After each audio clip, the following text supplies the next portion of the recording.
Bienvenue à vos nouvelles électriques. Vous voulez tout savoir sur l'actualité internationale? Voici vos animateurs Marie-Josée et Francis. Bonjour tout le monde et bienvenue à vos nouvelles électriques, semaine 14. Aujourd'hui, on va parler de BMW, de Tesla, de Polestar de Kia et peut-être même de Loblaws. Oh! Restez avec nous et bienvenue sur le Petit Courbe électrique. Première nouvelle, on s'en va chez Tesla. On va vous parler aujourd'hui du modèle Y qui auparavant était seulement offert en version 4 roues motrices, donc non éligible aux rabais gouvernementaux au Québec. Mais maintenant, Tesla a décidé d'offrir son modèle Y en version 2 roues motrices qui, lui, sera éligible aux 12 000 de rabais du gouvernement au Québec. La fameuse SR, donc ça veut dire Short Range, qui va avoir quoi, à peu près 394 km? On dit environ 394 km et semble-t-il que la prise de possession serait très rapide. Si on la commande maintenant, il est possible de l'avoir pour le mois de juin, qui est environ dans un mois seulement. Oui, c'est une très bonne nouvelle chez Tesla. C'est le fun de revoir une voiture comme ça éligible au rabais. Ça va faire en sorte que certaines personnes vont pouvoir avoir accès à une voiture électrique. Là, ça fait bien réfléchir parce que c'est vraiment un très beau modèle. Puis là, avec le 12 000 il devient quand même assez abordable. Une autre nouvelle du Québec, cette fois-ci de la part du gouvernement. Oui, il semble que pour 2030, le gouvernement veut augmenter drastiquement son nombre de véhicules électriques. On parle maintenant de 2 millions de voitures sur nos routes. Je pense que c'est quelque chose qui va être très difficile à atteindre, mais des objectifs, c'est souvent des beaux défis à avoir. Oui, des objectifs, c'est souvent fait pour être souvent repoussé et ou modifié. Donc, on pense que 2030, c'est peut-être encore serré pour cet objectif-là, compte tenu du délai de livraison de la plupart des véhicules électriques. Ah oui. Et aussi, il va falloir penser au système de bornes là, sur nos routes, peut-être d'en mettre davantage, de mettre des plus rapides, parce que ça va créer certainement une congestion au niveau de la recharge. Oui, mais on se rappelle qu'on avait mentionné dans les dernières nouvelles que Flo était en train de faire de l'installation massive de bornes de recharge de niveau 2 et de niveau 3. Et je pense, comme toi, Marie-Josée, le nerf de la guerre est au niveau de la livraison des voitures parce qu'on le sait, on vous a annoncé dernièrement l'arrêt de la création de la Bolt, qui était une voiture qui était surchargée au niveau des commandes et malheureusement, elle ne se fera plus livrer à partir de 2024. Alors, il va falloir combler ce manque-là. On s'en va dans le luxe de BMW, Marie-Josée. Quelle voiture on vous présente aujourd'hui? Une nouvelle aujourd'hui pour les amateurs de vitesse. On vous parle de la BMW i7 M70 xDrive, qui est considérée comme la voiture la plus rapide à ce jour. Oh oui, c'est une voiture qui va se démarquer aussi par son élégance parce qu'il va avoir énormément de bijoux à l'intérieur, comme on dit. C'est vraiment des salons sur roues. Et en plus, ce qui est le fun, c'est que cette voiture-là, malgré son poids, malgré sa vitesse, parce qu'on parle quand même de moins de 4 secondes pour un 0-100 pour une voiture de ce format-là, et en plus, elle va avoir approximativement 475 km d'autonomie. Ouais, elle a vraiment le look d'une très grande berline chic. Pour ne pas dire une limousine, là, c'est pas loin de ça. Moi, je lui trouve un petit air à la Rolls-Royce. Oui, c'est un mot, c'est vrai qu'on avait vécu quelques bloopers dans le temps, et cette fois-ci, je vous confirme, du premier coup, bravo. On vous parle maintenant de récupération, mais on est loin de la récupération du papier et du plastique. Oh que oui, comme on dit. C'est une usine de Saab qui, ça fait quand même plusieurs années qu'ils n'ont plus accès à cette usine-là. À vrai dire, elle avait fermé. Et Polestar décide de prendre la place de Saab en Suède. Et là, c'est très drôle parce qu'ils veulent construire des nouveaux modèles, la Polestar 5 et Polestar 6, qu'on ne connaît pas du tout présentement. On a bien hâte de vous en parler. Et cette usine-là, Marie-Josée, ne fonctionne plus depuis quand? Elle ne fonctionne plus depuis 2011. C'est l'année où la marque Saab s'est effondrée puis ça a été retiré du marché. L'usine, elle est encore en place, mais avec rien à l'intérieur. Donc, Polestar va reprendre cette usine-là pour en faire la sienne. Oui, c'est une belle preuve de récupération d'usine et d'espace. On comprend qu'ils vont sûrement devoir ajuster beaucoup de choses, mais c'est quand même intéressant de réutiliser un ancien espace. Là, on vous le dit tout de suite, c'est une nouvelle plus qu'insolite. Par contre, je le trouve très beau. C'est quoi notre prochaine nouvelle, Marie-Josée? On vous parle d'un pick-up, le Great Wall Cyber Pickup, qui est un pick-up à 6 roues qui est hybride rechargeable. C'est un modèle chinois. Oui.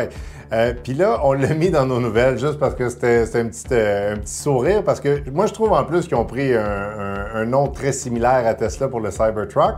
Mais ce qui me fait surtout rire, c'est qu'on nous donne absolument aucune information sur l'électrique. On nous parle que du moteur, qui va être un moteur 6 cylindres et qui devrait avoir une certaine autonomie, mais rien indiqué encore dans le module de presse à ce niveau-là. Mais la différence, tu vois, Tesla a parlé de son Cybertruck en grande pompe avec toutes les caractéristiques, puis est-ce qu'il est sorti? Toujours Mais pas. non. Mais ça s'en vient dans nos nouvelles. Ça s'en vient, Marie-Josée. On verra ça.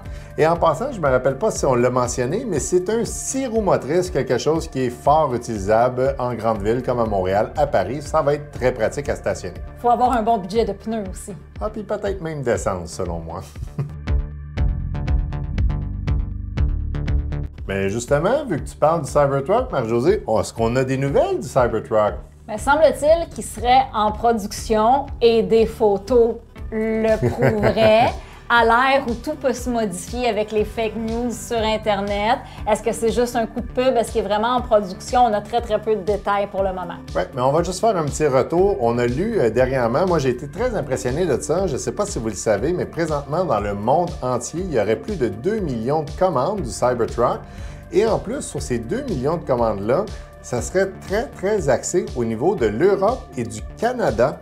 Alors, quelle surprise! Moi, ça m'a énormément surpris, surtout au niveau de l'Europe, parce qu'on le sait, on parle beaucoup avec des gens en France et souvent, des gros véhicules comme ça, c'est pas la meilleure chose à se promener dans les rues. Mais je mets un petit bémol encore là, 2 millions de commandes. Si on s'entend, le Cybertruck a été annoncé il y a pratiquement un bon 3-4 ans de ça. Ah oui. Il y a peut-être des gens qui l'attendaient finalement, qui ont opté pour un autre véhicule. C'est Peut-être sur le 2 millions, il va en avoir un petit peu moins sur la route, puis on ne connaît pas non plus son prix de détail final. C'est sûr. Puis ça, c'est quelque chose qu'on parle souvent, les fameuses réservations.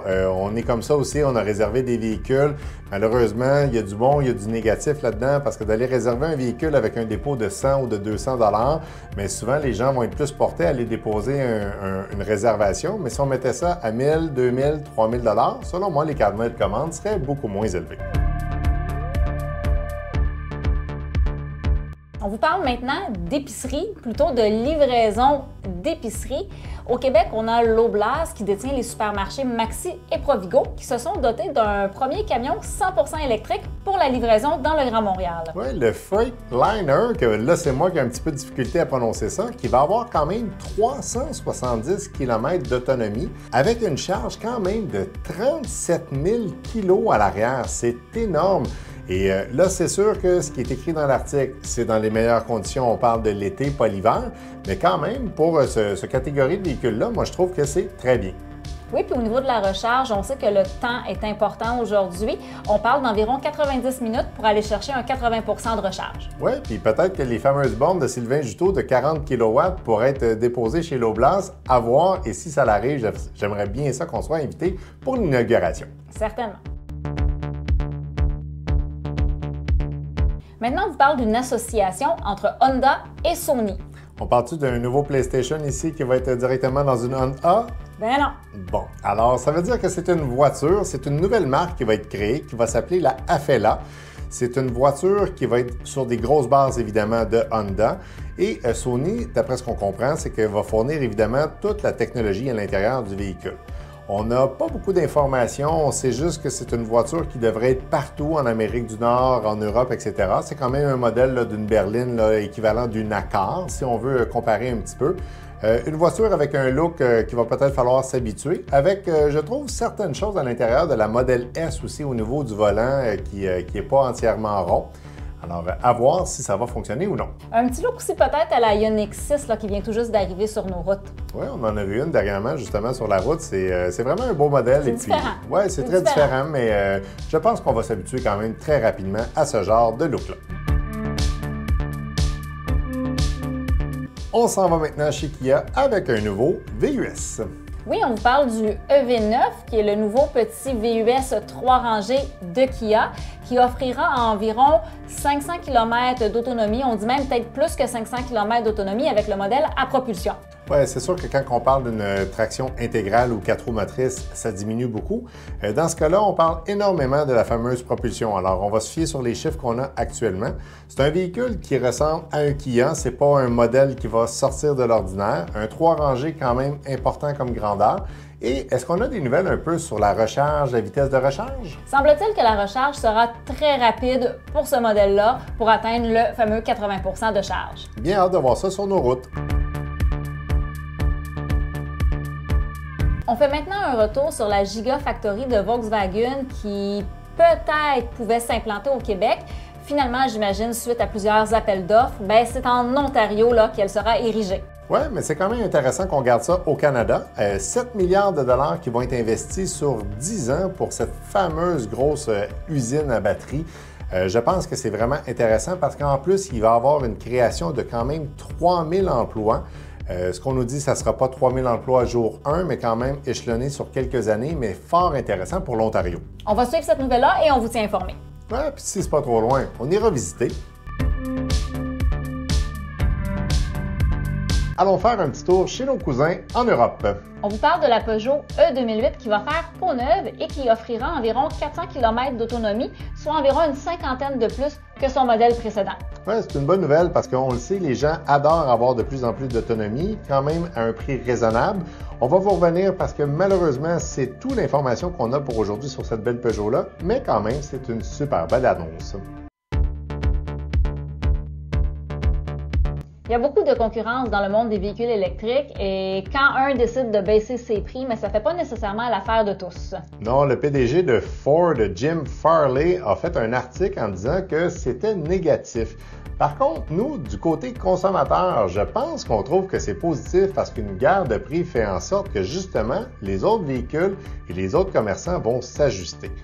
On a lu dernièrement, Marie-Josée, justement, on vous en parlait au début du bulletin, que la SR plus Y arrivait en place.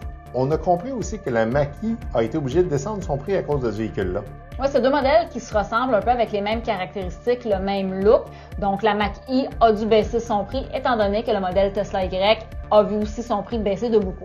C'est de la saine concurrence. Tant mieux pour le consommateur. Nous, on est du côté consommateur. C'est sûr qu'on va toujours prendre de ce côté-là et on apprécie ce genre de baisse de prix-là. Finalement, c'est des baisses de prix. Ah oui, finalement, une chance. Ça va peut-être permettre à des gens de se lancer vers le monde du véhicule électrique. José, c'est ce qui complète notre fameux bulletin numéro 14. Est-ce qu'on a des choses à dire à nos abonnés? N'hésitez pas à nous envoyer des commentaires. Vous les verrez peut-être défiler au bas de l'écran. Et surtout, n'hésitez pas à vous abonner à notre chaîne. On l'a mentionné dans une chronique précédente. On espère atteindre le 1000 abonnés d'ici la fin de 2023, en même temps que le départ officiel de la Bowl. Donc, une mauvaise nouvelle pour une bonne nouvelle. Donc, cliquez sur s'abonner, ça nous fait toujours plaisir. Oui, merci. On est rendu à 900, donc on est rendu dans le dernier sprint, la dernière ligne. Aidez-nous à atteindre notre objectif. Et comme à l'habitude, on vous dit à la prochaine. Ah oui, des objectifs, ça sert. En effet, non. Oui, une voiture pour les amateurs de vitesse. On vous présente aujourd'hui la BMW i7 xDrive. Il manque des chiffres. Oui, il t'en manque pas mal. i7 M70. Mais je suis pas satisfaite de la façon, mais c'est pas grave. Rolls-Royce. Une preuve de récupération en Suède cette fois-ci, puis on parle pas d'un... Avec une charge, tenez-vous...